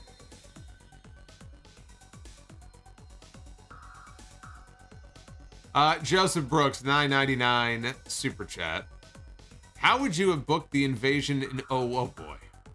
How would you have booked the invasion in 01? And most importantly, how would you have started it? I would have had DDP be the first invader. Damn sure not how they would have, or how they booked him in real life. You gotta find the... I don't know the episode offhand. I've answered this question before, and I've given more of an elaborate answer about what I would have done. It would have involved Bischoff, and I know Bischoff, they tried to get him, he didn't want to come in. But in like a best case sort of fantasy booking scenario, you would not have had Eric Bischoff showing up on WWF television and hugging Vince McMahon. Or at least not hugging him without kicking him in the nuts after the fact. It would have involved the NWO members. It would have involved Bischoff.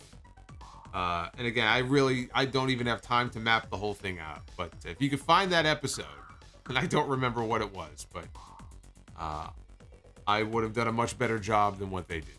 So yeah, I will see if I can find it for you. But I know I've answered that question before. Samoan Fan 101, did you see Flair's comments on Bryan Danielson? Yes, I did. If that's his opinion, then he's entitled to have it. Casey is Raw, $2. Veer is still coming to Raw, pretty sure in 2023. I think you might be right. Matthew's son. Tony Khan gets custom TNT belts made to reduce the transmission of diseases. That's right. Tony Khan does not want sexually transmitted diseases going around and spreading around the locker room. I mean, for God's sakes, what if Sting were to win the TNT championship? 63 years old, the man goes home and gives his wife gonorrhea because he got it off the TNT title. Can you imagine? You can't give Sting gonorrhea.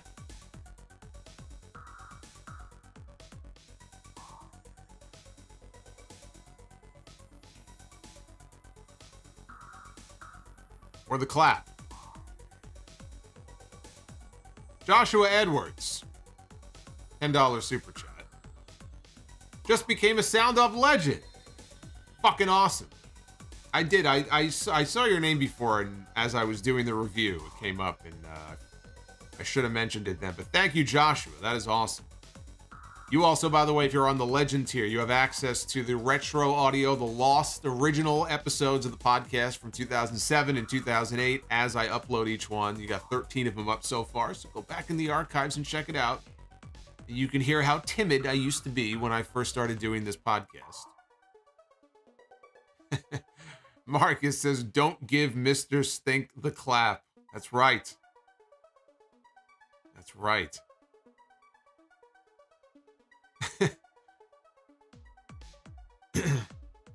What a doctor's appointment that would be. How awkward would that be? Sting comes walking in, 63 years old. Doctor, you know, I gotta tell the doctor I got the clap now from this championship belt. He's gonna ask me how. He's gonna look at me like I'm some kind of a freak.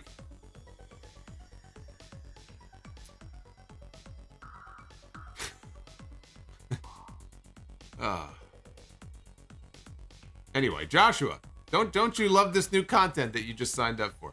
Says, I was wondering your opinion on having Bianca beat Becky and then doing Bianca against Rhea as the feud during the summer. Bianca always steals the big one from Rhea, it seems.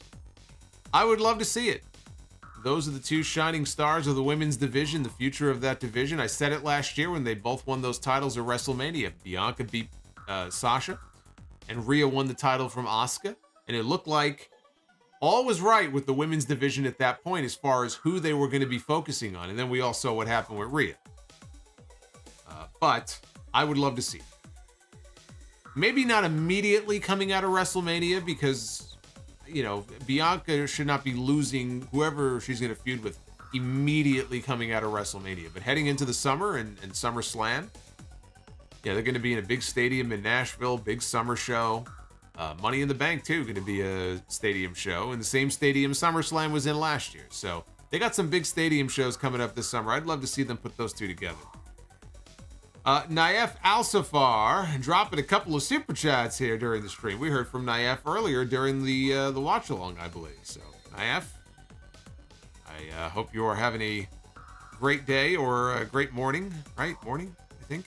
I always forget the time zone difference. Germinator 24, who should give Jade Cargill her first loss? You know, I have not thought about that, and I realized that as I was watching that segment, because they're really pushing hard the idea of her going 30-0 to the point where I think she might not go 30-0. But then if she doesn't go 30-0, who beats her? Who's the babyface that beats her? Put Thunder Rosa on the side. Who would be the babyface that goes over on Jade Cargill? Because Ruby Soho has not been featured at all on any of the main shows now for weeks and weeks and weeks. Serena Deeb is a heel. Hikaru Shida, I don't see it being Shida. Leyla Hirsch is a heel. Chris Statlander, I don't see it, but it's possible. Offhand, I don't know. I don't see it being Anna Jay or Ty Conti or anything like that. So I'm not sure. There's no obvious answer for that. But Statlander might be the most of all the names that I'm thinking of on the babyface side. She might be the likeliest and the most feasible. Dry Chicken Without Flavor says Bret Hart to AEW confirmed. Well, nothing is confirmed, but I would think that it's going to happen. And don't forget, we have the Owen Hart tournaments are coming up in May. So one way or the other, I would expect Bret Hart on AEW television very soon. The Mount Vernon Kid, the Alpha. Last one, Solomonster. March 24th is my birthday. I enter Club 40. I would love a birthday wish from you. Just like I got from another favorite, Simon Miller. As always, much love to you, man. Well, I will wish you a very happy birthday. I will tell you, though, in the interest of full disclosure, that March 24th, really this entire month, is my least favorite month. Because I lost both my parents this month. In fact, I lost both my parents this next week. Tomorrow, I can't even believe it's been that long. Tomorrow will be 7 years to the day that I lost my father. And then 2 days later, it will be 4 years since my mother passed away. So even my friggin' cat, when my cat finally passed away, it was this month, a couple of years ago. So I am not a huge fan of the month of March, but because it is your birthday tomorrow, I will, of course, wish you a very happy birthday. 40 is nothing to be afraid of. I'm sure it's going to go great for you, and I wish you nothing but the best, a very happy, successful, fruitful year for you and yours. And make sure you eat lots of cake and drink lots of whatever your favorite beverage is. Have one on me. So, happy birthday to you. Shin Akuma with the $20. Thank you for that. Very nice. Very nice of you, Shin. Rewriting my botched question from last week. And if Triple H did not get hurt in 2001, would it have been him challenging Stone Cold for the championship at King of the Ring or SummerSlam? Yes. I believe that was the plan. Plan was, I believe, for Triple H to go babyface and for he and Austin to feud either at SummerSlam or over that entire summer. The two-man power trip would end, and then they would go on to feud. Spaghetti. Would a 60-minute Iron Man match do good numbers for Rampage? I mean, probably not. I think it all depends on who's in the match. If it's two really big names, it might do well. I think Hangman and Danielson proved that an Iron Man match can do pretty good numbers. But it really depends. You really need some big names in that match, or at least one big star in that match. Otherwise, they generally don't do very well. And I think a 60-minute long match at 10 o'clock on a Friday night, I think almost regardless of who's in it, frankly, at that hour of the night, I think it would be ratings poison. On a Friday night at 10 o'clock, I think it would be ratings death. That's what I think. Jared M., thank you for that $30 drop. Brett getting pinned because of salt in the eye was much worse. Well, yeah, it was much worse because he lost. He actually won the other match. I didn't say it was worse, but the match itself, I just never really liked that WrestleMania 10 match. I don't know, just something about it was just off-putting to me. Didn't, maybe it was just the fact that it was Brett's second match of the night and there was no way it could possibly come anywhere close to the first match he had with Owen. So, I don't know. But thank you, Jared. Casey is Raw. Do you think Canada still honors Chris Benoit Day? I didn't know there was a Chris Benoit Day, but no. I would imagine they do not. Dry chicken without flavor. Watching the New Japan Cup and March Madness college basketball never disappoints. All the upsets and busted brackets. Well, I got some brackets to show you guys here in a few minutes with Be the Book. Joseph Brooks with the 1999. Buy, rent, or sell on what you think is a pretty impressive career. Winning every title in a company like a Y2J. Winning only world titles like a Brock Lesnar. Or be super over and never win any title like Jake the Snake. I think it would be most impressive the person who makes the most money. That's who I'm going with. You could win absolutely no championships, but you could get paid more than all those other guys. And that, to me, if you can manage that, that means you're super over. That means you're a somebody. And that would make me more impressed than those other things. But since you're limiting me to these three options here, I think it would be more impressive to be super over without ever winning a championship. You know, somebody like The Undertaker. The Undertaker did not need to win a world title. The Undertaker was already over. And when you are that popular and you are that over that you don't even need a championship, you have a level of credibility that very few people can attain. To me, that is more impressive. I would buy on that, I would rent on the world titles, and then I would sell on winning all the other championships. Jason Case with the $5. Buy, rent, or sell on the best versions of Kane. Kane from 1998, Kane from 2000, or Kane from 2003. And he was a very big fan of the Kane and Shane feud from 03. All good versions, and I will always be partial to the original Kane from 97, but I have to go 2000. Kane from 2000 was a fucking beast. So I will go 2000, and then 98, and then 2003. Dry chicken without flavor. $10 super chat. I double dog dare WWE NXT to book an Indy Hartwell and Dexter Lumis against Persia Parada and Duke Hudson match at Stand and Deliver. And the winning couple gets to have a live sex celebration. Yes. They get to have sex on the TNT Championship. I would add that stipulation. Shinakuma with the $20. Shout out to my girlfriend of 7 years. I'm one of the few who is looking towards WrestleMania this 7 years. Wow. All right. I am one of the few looking towards WrestleMania this year. Her mom and dad are diehards, and each year they cook and party for WrestleMania. And since Austin is coming back, it makes it all worthwhile. Well, that's awesome. That's very cool that they're into it. And I will tell you that Austin coming back is probably the one thing I'm looking forward to the most on WrestleMania this year. And I actually think that's pretty sad, but I am excited to see Austin back and doing more than just a bunch of whats and hitting a single stunner. Whatever he's going to do, clearly he's going to do more than that. You heard the reaction on TV. How great was that segment, by the way, to open the show on Monday? I fucking love that opening segment.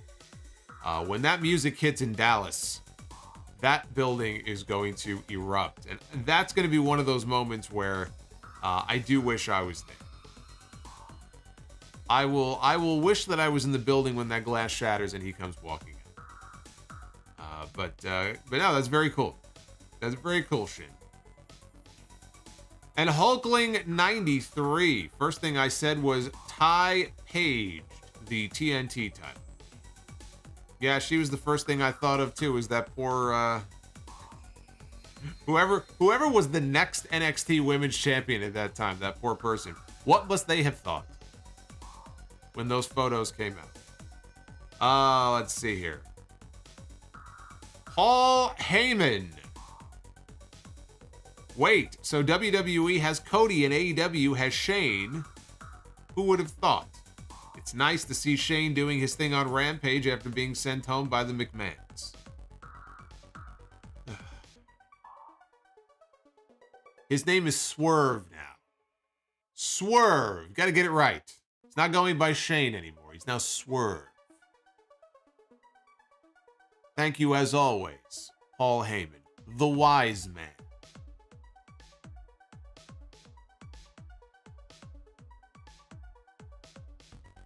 And Nick Grasso. What's your thoughts on WWE ruining the Dusty Tag Team Classic last night? Well, I have not watched NXT yet, so I don't know what you're talking about as far as how they ruined it.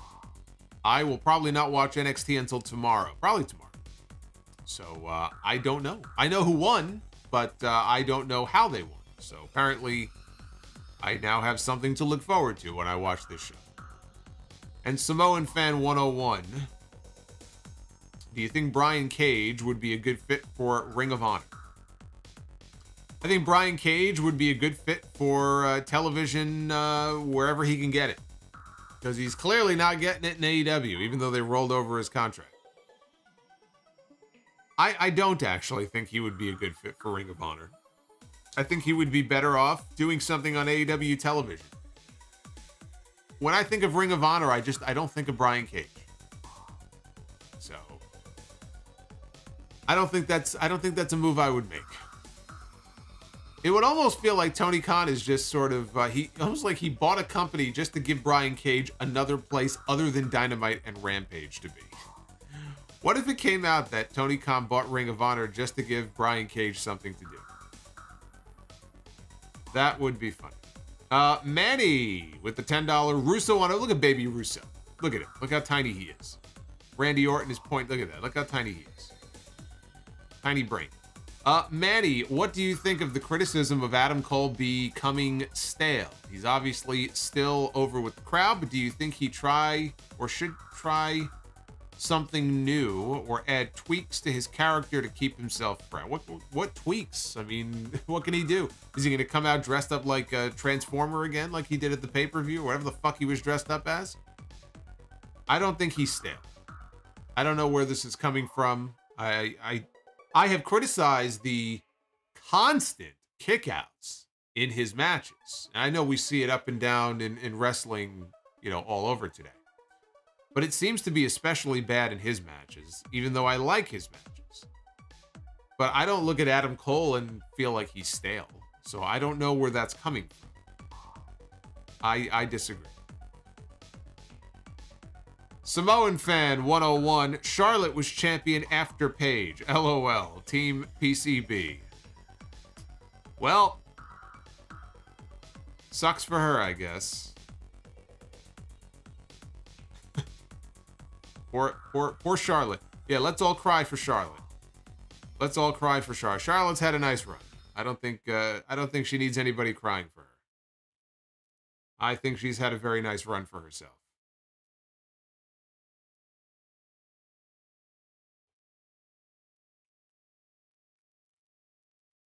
Joshua Edwards, $5 super chat is coming on in. If AEW had Money in the Bank, who would you have win and why? Men and women.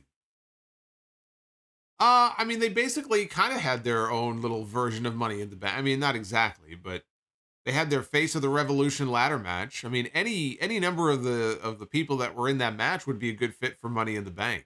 Keith Lee didn't win. I don't even know that Keith Lee needs it, but someone like Jay Lethal, frankly, who can't even get on television on most weeks, he probably would benefit on the men's side from winning a Money in the Bank briefcase. You could pick a Dan Lambert guy like Ethan Page. I like Ethan Page. Scorpio Sky already has the TNT title, so he's found some success as a singles. Ethan Page still has not, but he's a talented guy. Maybe somebody like him. I don't know. I mean, you put me on the spot here, and AEW's roster is so fucking I mean, it's so gigantic. I'm sure I'm missing somebody here.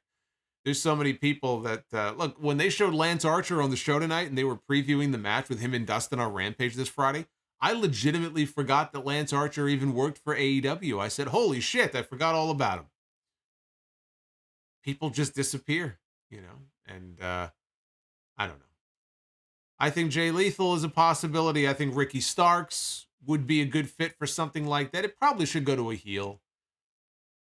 So I like Starks, actually. Maybe I would go with Starks. As far as the women, who would I have win on the women's side if there was a similar Money in the Bank type thing? Again, this is the problem with me going over the women's roster in my head here. I know I'm forgetting some people who are like a Riho or someone. Do we even know what her status is? Is she even still with the company officially? You know what? Let me bring up the women's roster. Hold on a second. I'm going to bring up the women's roster. I'll tell you who I think should win an AEW version of Money in the Bank for the women. Just be easier if I have them all listed in front of me here. So let's go to the ladies and see. So this is the current women's roster as they have it listed on the AEW website at allelitewrestling.com as of today. We have Abaddon, who they call Living Dead Girl. We have Anna Jay, AQA, who is out of the Reality of Wrestling promotion, Booker T's promotion. Britt Baker. Actually, Britt Baker, not for nothing. I know she just had almost a whole year almost as the women's champion. Britt Baker carrying around that Money in the Bank would actually make a lot of sense. The Bunny, no. Emi Sakura, no. Sheeta, I don't see that. Jade Cargill, doesn't need it. Jamie Hayter. Jamie Hayter's a possibility. Chris Statlander, also a possibility. Leva Bates, who I don't believe is under a full-time deal with them anymore. I don't think. Layla Hirsch, no. Mercedes Martinez, I wouldn't have her win. Nyla Rose, no. Paige Van Zant, no. Penelope Ford. Rebel, Red Velvet, Riho, Ruby Soho. Serena Deeb, Ty Conti, Thunder Rosa, and Yuka Sakazaki. So that is the women's roster as it is currently listed. Honestly, and I said the Bunny. Yeah, I said the Bunny. Yeah. Well, she could hop away. I'm not picking the Bunny. I would probably, looking at this roster, I would vote for either Chris Statlander or Jamie Hayter. I think I would go Statlander or Hayter on the women's side. If I look at the men's roster, again, the men's roster is just so much bigger. You know, look, Swerve Strickland could be a good candidate for a Money in the Bank concept. I'd have Swerve on my short list. I would have... You know, a name I would love to throw out there. Santana. And by the way, this could be for any championship. We're not just talking the AEW World title. It could be the TNT title. I would have Santana on my list of names to consider. Ricky Starks, absolutely. He probably would be my leading candidate. Pac, you got to have Pac on that list. Malachi Black, you know, Malachi Black doesn't need that, though. I wouldn't have Malachi Black on there. Let's see. Who else? Jungle Boy? Probably not. Probably not Jungle Boy. Joey Janela, he's on his way. I don't even know. Well, I guess technically he's still under contract. Not for much longer, he's not. Jay Lethal would be on the list. Hook doesn't need Money in the Bank. Hook, please. Hook don't need no fucking briefcase. Darby doesn't need it. Daniel Garcia, yeah, I could see Daniel Garcia.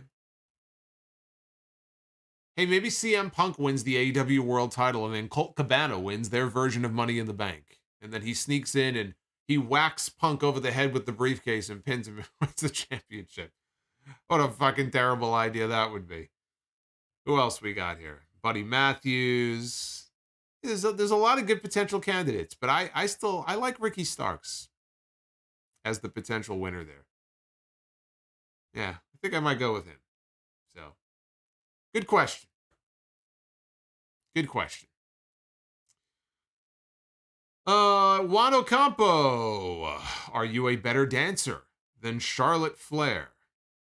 Probably not, but I have not seen Charlotte Flair dance. I heard there was some kind of a video from a wedding or something, but I didn't actually watch it because I don't give a shit. So, dry chicken without flavor. Would Scarlett and Killer Cross be a good fit in the House of Black? No. I don't see it. All right, well, let's move on here. If more messages come in, I will read them. Thank you for the support so far, by the way. But it is now time for your favorite segment. It is time to look at my king.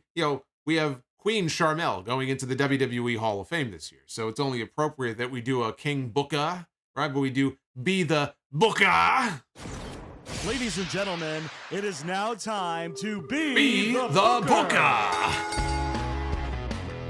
Yes. It is time to be the Booker. Hey, Daryl. Holy shit. Daryl Harrison says today it's his birthday. Happy birthday, Daryl. You didn't tell me how old you were. So I will assume that you are probably 54 years old. Happy birthday, Daryl. But it is indeed time to be the Booker. And I mentioned brackets earlier. Got to do some bracketology here. Hey, dry chicken without flavor.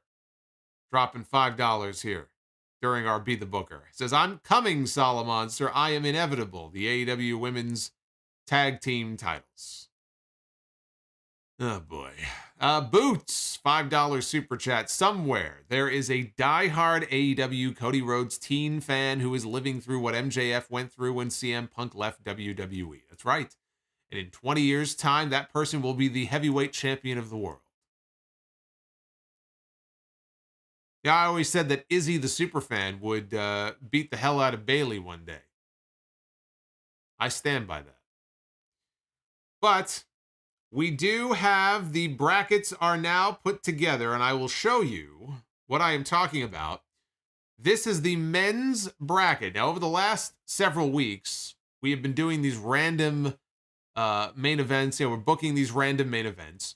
Each match that I booked goes into the bracket. I decided on what order they should be in. And so this is the bracket that you see on your screen. I already posted this under the community section on YouTube as well.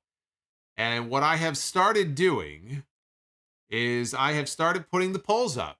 We're doing the polling on YouTube, not on Twitter. And each day I'll put up a couple of new ones. So the first one is already up. You can vote on which match you would like to see the most. Which main event do you think should move on to the next round? Is it Kofi Kingston against Razor Ramon? Or is it Gilbert against DDP? You can vote on that right now. And in the days ahead, we'll put up the other matches as well. But we don't just have a men's bracket. We also have a women's bracket. And there you see the women's bracket. Take a look at it. And no, Lacey Von Erich being in there twice is not a botch. She came up twice. In all honesty, when I drew her the second time, I really should have just did it over, but I didn't do it. So anyway, she's in there twice in two different matches. But right now, you can vote on Nyla Rose against Alexa Bliss or Saray against Betty White in the opening round.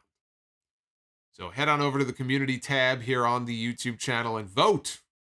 We'll keep the polling up for a few more days. But without any further ado, let's book some matches. Now, these are not part of any kind of tournament. This is just a regular old Be the Booker segment. So again, this will have nothing to do with the tournament. We're just booking ourselves what we hope is a good main event. I hope. My fingers are crossed. Let's see.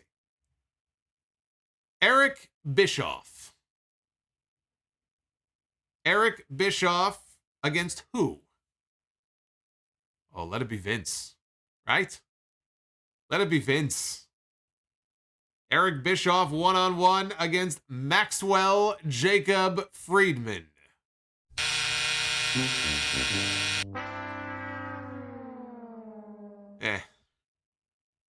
I can't call that a winner. I can't call that a winner. I can't do it. Can't do it. But let's move on to the ladies. And try with the women. And we'll pick Brie Bella. Do I even need to pick her opponent? Fucking Brie mode. I should just end the segment right here. I mean, there's no point in even going on.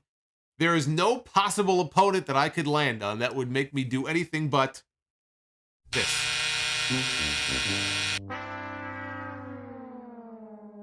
But I shall try anyway.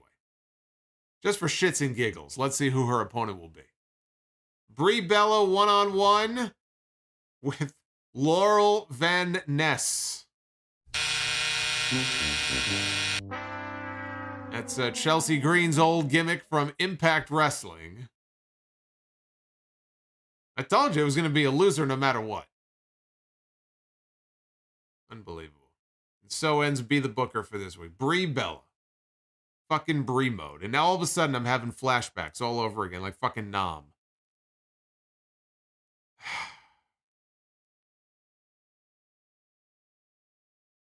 Yeah. Manami Toyota. No.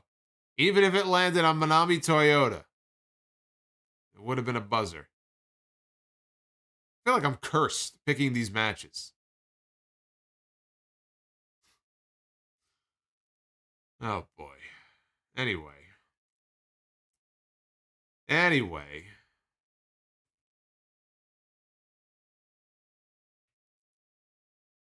The Brie mode song gives me PTSD, says Nick.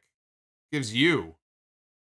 You obviously never heard my story, did you?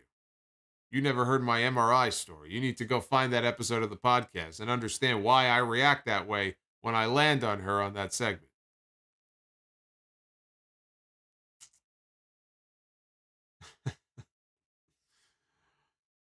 Well, you have a lot of faith in Manami Toyota. I guess Manami Toyota in her prime, I suppose, could have made that a pretty decent match. If I just hope Brie wouldn't kill herself in the match. A couple of different times I can remember her going for a suicide dive that almost turned into a legit suicide. Got her legs caught in the ropes, almost took a header down, face planted on the floor.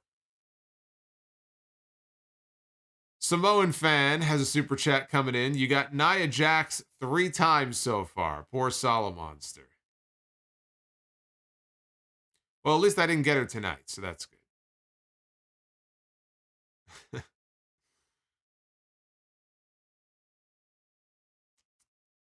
Bliss fan says, how is it possible the build to WrestleMania this year is worse than the 2 years without fans? It is quite impressive. It is rather impressive that they have 2 nights of WrestleMania in this gigantic stadium. And here we are a few weeks away, and boy, this does not feel like a big-time WrestleMania build, to say the least.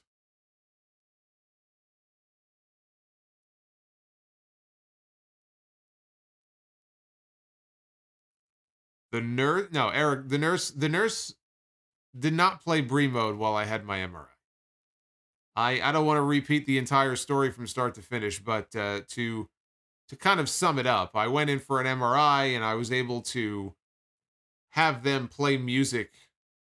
I think it was specifically wrestling songs, or a playlist that had a lot of wrestling music in it, off my phone, my iPhone, over the loudspeaker. And in an MRI, you can't move. You're in this tube. You're not supposed to move or you'll screw everything up. And yes, fucking Brie mode came on, and you can see a single tear streaming down my face as I was paralyzed and could not move as I listened to this song.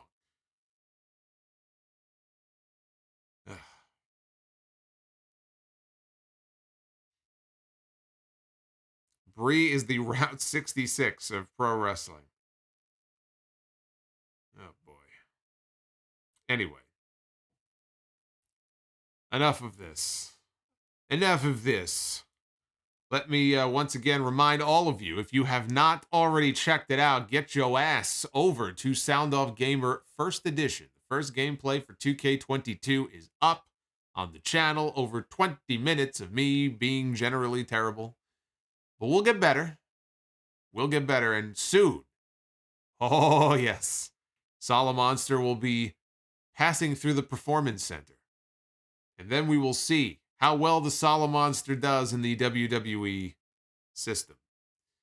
And if you are a channel member, make sure you go back and follow along for the WrestleMania 13 submission match watch along. If you are not a channel member, now would be a great time to become one, because as soon as you do, regardless of what tier, you will have access to this and all future watch alongs. We have a bunch of them playing. There's a lot of big anniversaries this year.